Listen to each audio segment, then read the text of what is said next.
And welcome to our fourth edition of the Huckabee Show in Exile. We call it the coronavirus version.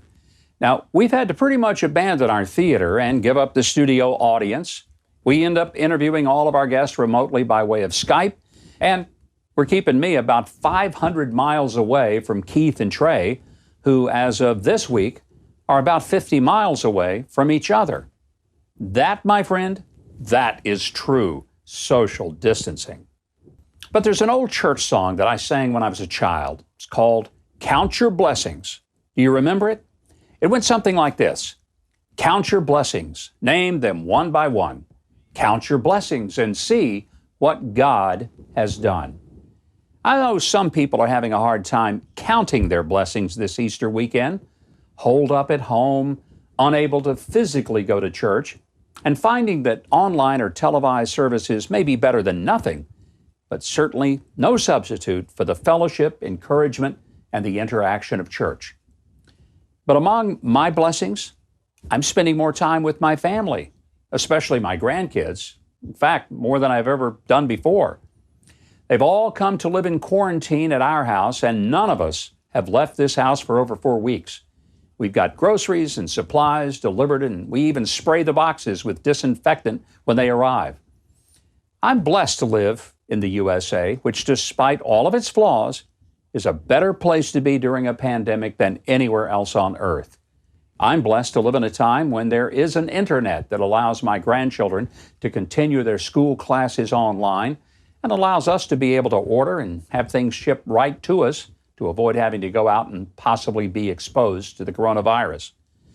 But blessings sometimes come with burdens. Like you, I am so out of my normal routine that I got to check my phone to see what day of the week it is. Apart from technology, it's like a real-life version of Swiss Family Huckabee without the cool treehouse.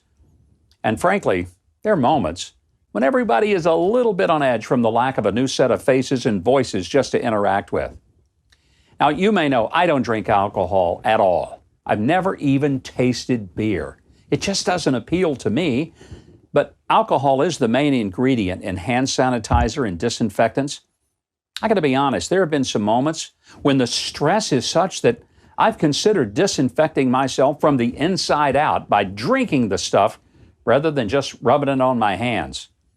And because my life before the virus involved being on airplanes 4 to 6 days every week, I've kind of noticed my luggage shedding tears, my garaged car whimpering from not going to the airport. And I must admit, when I see planes fly overhead, I get a little homesick.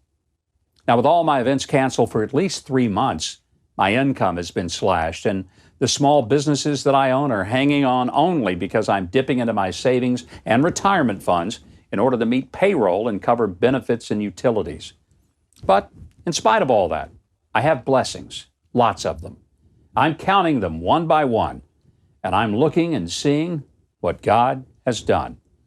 He's reminded us that our service workers are truly important, and hopefully we'll forever be grateful to truck drivers, delivery people, stockers, and cashiers at the grocery store, as well as the wait staff at our favorite eateries that we truly miss seeing, as well as the delicious meals that we miss by not being able to go out and eat. We will hopefully never take nurses and doctors and medical technicians for granted again, and we've learned to be grateful for simple things.